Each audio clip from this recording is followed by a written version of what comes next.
അപ്പോൾ നമ്മൾ ഇതിൽ പറയുന്നത് ബെറ്റ്സ് ലിമിറ്റിൻ്റെ ഡെറിവേഷൻ ആണ്. ബെറ്റ്സ് ലിമിറ്റിൻ്റെ ഡെറിവേഷൻ എന്താ പറയുന്നത്? അതായത് ഒരു വിൻഡ് ടർബൈനിൽ കിട്ടുന്ന ഔട്ട്പുട്ട് നമുക്ക് മാക്സിമം എപ്പോഴാണ് അച്ചീവ് ചെയ്യാൻ പറ്റുന്നത്? When V D equal to 1/3 V U. അതാണ് ഈ ഡെറിവേഷൻ കൊണ്ട് പറയുന്നത്. അതിലൂടെ പ്രൂവ് ചെയ്യുന്നത് അതാണ്. വി ഡി എന്ന് പറയുന്നത് എന്താണ്? Down stream velocity. Down stream velocity എന്ന് പറയുമ്പോൾ ടർബൈനിൽ കൂടെ പാസ് ചെയ്ത് കഴിഞ്ഞിട്ടുള്ള വെലോസിറ്റിയാണ് വി ഡി എന്ന് പറയുന്നത്. വി യു എന്ന് പറയുന്നത് ടർബൈനിൽ കൂടെ പാസ് ചെയ്യാനായിട്ട് മുന്നേ ഉള്ള വെലോസിറ്റി, അല്ലെങ്കിൽ അതിന് അപ്സ്ട്രീം വെലോസിറ്റി എന്ന് വിളിക്കും. നമുക്ക് രണ്ട് ടൈപ്പ് എനർജീസ് ആണുള്ളത്. ഒന്നാമത് വെച്ചാൽ ഓൾറെഡി നമ്മുടെ ടർബൈനിലുള്ള വിൻഡ് എനർജി. ഓക്കെ, അതാണ് ഈ ഫസ്റ്റ് നമ്മൾ കണ്ടുപിടിക്കാൻ പോകുന്നത്. രണ്ടാമത് കണ്ടുപിടിക്കാൻ പോകുന്നത് എന്താ വെച്ചാൽ അതായത് നമുക്ക് കിട്ടുന്ന വിൻഡ് ടർബൈനിൽ കിട്ടുന്ന ഔട്ട്പുട്ടായി കിട്ടുന്ന വിൻഡ് എനർജി. രണ്ട് ടൈപ്പ് എനർജി ഉള്ളത്. അപ്പോൾ നമുക്ക് ഫസ്റ്റ് കണ്ടുപിടിക്കേണ്ടത് ഇതിൽ അവൈലബിൾ ആയിട്ടുള്ള വിൻഡ് എനർജിയുടെ ഇക്വേഷൻ ആണ്. അത് നമുക്ക് അവൈലബിൾ ആയിട്ടുള്ളത് കൈനറ്റിക് എനർജിയുടെ ഫോമിലാണ്. ഇപ്പോൾ കൈനറ്റിക് എനർജി ഇക്വേഷൻ എന്ന് പറയുന്നത് ½ × mv² ആണ്. അതിൽ എമ്മിൻ്റെ പകരം നമുക്ക് എന്ത് സബ്സ്റ്റിറ്റ്യൂട്ട് ചെയ്ത് കൊടുക്കാം?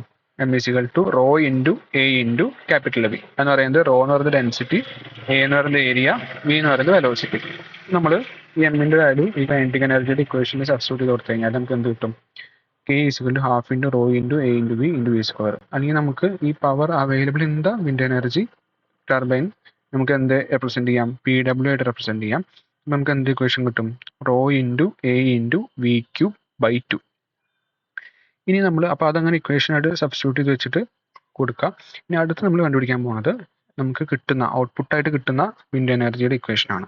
അപ്പോൾ അത് റെപ്രസെൻറ്റ് ചെയ്യുന്നത് പി ഔട്ട് അല്ലെങ്കിൽ PT ആണ്. എന്ന് പറയുന്നത് എന്താണ്? Difference between the kinetic energy of upstream and down stream velocity. നമ്മൾ രണ്ട് ടൈപ്പ് വെലോസിറ്റി എന്ന് പറഞ്ഞു. അപ്പോൾ അതിൻ്റെ കൈനറ്റിക് എനർജി ഡിഫറൻസ് ആണ് എന്ന് പറയുന്നത് വിൻഡ് ഔട്ട്പുട്ട് എന്ന് പറയുന്നത്, വിൻഡ് എനർജിയുടെ ഔട്ട്പുട്ട് എന്ന് പറയുന്നത്. അപ്പോൾ അതിൻ്റെ ഇക്വേഷൻ എങ്ങനെ വരും? ½ mv² ആണ് കൈനറ്റിക് എനർജിയുടെ ഇക്വേഷൻ. അതിൽ ½ m ഇൻറ്റു രണ്ട് വെലോസിറ്റിയിലുള്ളത് നമ്മൾ VU² - VD² എന്ന് കിട്ടും. ഡിഫറൻസ് അല്ലേ? നമ്മൾ VU² - VD² എന്ന് കൊടുത്തു. നമ്മൾ ഇവിടെ ശരിക്കും ചെയ്യേണ്ടത് ആവറേജ് വെലോസിറ്റി ഓഫ് വിൻഡ് ആണ്. നമ്മൾ വിൻഡ് എടുക്കുന്നത് ആവറേജ് വെലോസിറ്റി, രണ്ട് വെലോസിറ്റിയിലുണ്ട് ആവറേജ് വെലോസിറ്റി ആണ് നമ്മൾ എടുക്കുന്നത്. അപ്പോൾ നമ്മൾ എന്ത് ചെയ്തു? VU + VD/2 എന്ന് കൊടുത്തു.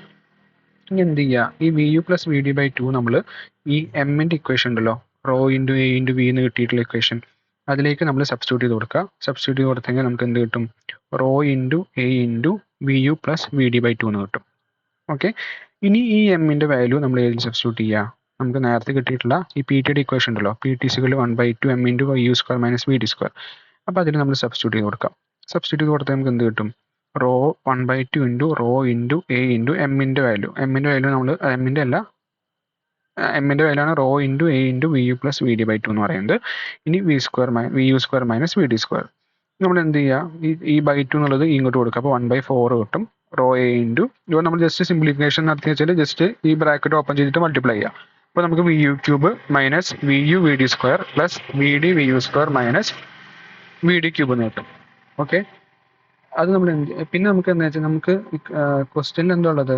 VD = 1/3 VU എന്ന് കിട്ടണം അല്ലേ? അപ്പോൾ നമുക്ക് ആ VD/VU എന്നൊരു ഇത് കിട്ടണ്ടേ, ഫ്രാക്ഷൻ കിട്ടണ്ടേ?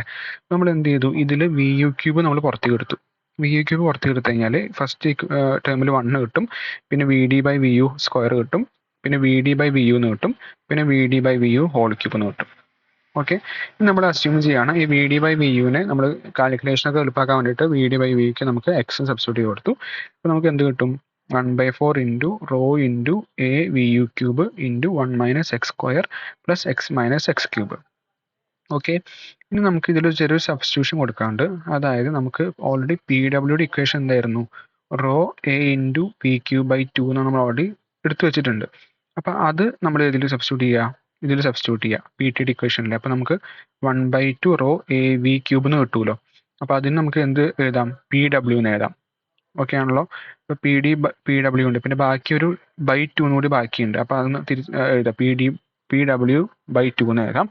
പിന്നെ ഇതിൽ ആ 1 - x² + x - x³ എന്ന് ചെയ്യാം. അപ്പോൾ നമുക്ക് ഇതിലൊരു ക്വാഡ്രാറ്റിക് ഇക്വേഷൻ ആയതുകൊണ്ട് ക്വാഡ്രാറ്റിക് ഇക്വേഷനിലേക്ക് ആക്കണം അല്ലേ? നമുക്ക് ക്യൂബ് ഇക്വേഷൻ നമുക്ക് സോൾവ് ചെയ്യാൻ അറിയില്ല. ക്വാഡ്രാറ്റിക് ഇക്വേഷൻ ആക്കണമെങ്കിൽ എന്ത് ചെയ്യണം? ഈ മൊത്തം ടേമിന് എന്ത് ചെയ്യണം? നമ്മൾ ഡിഫറൻഷിയേറ്റ് ചെയ്യണം. ഡിഫറൻഷിയേറ്റ് ചെയ്യുമ്പോൾ നമുക്ക് എന്ത് കിട്ടും? PW/2 എന്ന് കിട്ടും. പിന്നെ 1 കോൺസ്റ്റൻ്റ് ആയതുകൊണ്ട് ഒന്നും ചെയ്യാൻ പറ്റില്ല. ഇതിന് -2x + 1 - 3x². എന്ത് ചെയ്യുക? ഒന്നുകൂടി അറേഞ്ച് ചെയ്ത് വെക്കുക. ഇത് നമ്മൾ എന്ത് ചെയ്യുക, ആ ഒരു ക്വാഡ്രാറ്റിക് ഇക്വേഷൻ എന്ത് ചെയ്യുക, സോൾവ് ചെയ്യുക. ഇവിടെ ഞാൻ സ്പ്ലിറ്റിംഗ് ദ മിഡിൽ ടേം വെച്ചിട്ടാണ് സോൾവ് ചെയ്തിരിക്കുന്നത്. അപ്പോൾ നമുക്ക് x = 1/3 കിട്ടും, അതുപോലെ എക്സിൻ്റെ വാല്യൂ 1 എന്ന് കിട്ടും. നമ്മുടെ ക്വസ്റ്റ്യനിൽ ആ 1/3 ആണ് നമുക്ക് ഏറ്റവും ആവശ്യമുള്ളത്. അപ്പോൾ നമ്മൾ എക്സിൻ്റെ വാല്യൂ എന്തായിട്ട് ചൂസ് ചെയ്തു, 1/3 ആയിട്ട് ചൂസ് ചെയ്യും. നമ്മൾ എക്സിൻ്റെ സബ്സ്റ്റിറ്റ്യൂഷൻ കൊടുത്തത് എന്തായിരുന്നു, അസ്യൂം VD/VU = x എന്ന് കൊടുത്തിട്ടുണ്ടായിരുന്നു. അപ്പോൾ എക്സിൻ്റെ പകരം VD/VU എന്ന് കൊടുക്കുക. VD/VU = 1/3 and VD = VU/3. ഇതാണ് നമ്മുടെ എന്ത് പറയുന്നത്, നമ്മുടെ ഡെറിവേഷൻ ഇത്രയേ ഉള്ളൂ. ഈ ബെഡ്സ് ലിമിറ്റ് ചോദിക്കുകയാണെങ്കിൽ എന്ത് ചെയ്യുക, എക്സിൻ്റെ പകരം നമ്മൾ നമ്മുടെ ഏത് ഇക്വേഷനിൽ, നമ്മുടെ PT യുടെ ഇക്വേഷനിൽ, അതായത് ഈ ഇക്വേഷനിൽ നമ്മൾ എന്ത് ചെയ്താൽ മതി, ഈ എക്സിൻ്റെ വാല്യൂ ആയിട്ടുള്ള 1/3 സബ്സ്റ്റിറ്റ്യൂട്ട് ചെയ്ത് കൊടുത്താൽ മതി. അല്ലെങ്കിൽ ഈ ഇക്വേഷനിൽ മതി. ഈ കാണുന്ന ഇക്വേഷനിൽ എക്സിൻ്റെ വാല്യൂ 1/3 സബ്സ്റ്റിറ്റ്യൂട്ട് ചെയ്ത് കൊടുത്തു കഴിഞ്ഞാൽ നമുക്ക് എന്ത് കിട്ടും, PT = 0.593 PW എന്ന് കിട്ടും. അല്ലെങ്കിൽ അതിൻ്റെ എഫിഷ്യൻസി എന്ന് പറയുന്നത് 53.9% ആണ്.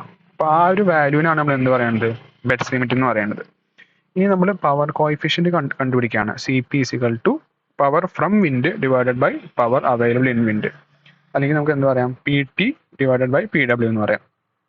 ഓക്കെ, അപ്പോൾ അതിൻ്റെ വാല്യൂ നമ്മൾ 53.9 കണ്ടുപിടിച്ചത്. അപ്പോൾ ഈ പവർ കോഎഫിഷ്യന്റിന് 53.9 അല്ല, ആ വാല്യൂ കാട്ടിയും 53.9 അല്ല, 0.593. അപ്പോൾ പവർ കോഎഫിഷ്യന്റ് അതിൻ്റെ വാല്യൂ ആയിട്ട് എക്സീഡ് ചെയ്യാൻ പറ്റത്തില്ല. അതാണ് ഏറ്റവും മാക്സിമം വാല്യൂ എന്ന് പറയുന്നത്. ഓക്കെ, അപ്പോൾ നമ്മുടെ ബെഡ്സ് ലിമിറ്റ് എന്ന് പറയുന്നത് എന്താണ്, 53.9 ആണ്. പിന്നെ പവർ കോഎഫിഷ്യന്റെ കാര്യം ചോദിച്ചു കഴിഞ്ഞാൽ അതും എഴുതി വയ്ക്കാം. ഇതാണ് ബെഡ്സ് ലിമിറ്റിന്റെ ഡെറിവേഷൻ എന്ന് പറയുന്നത്.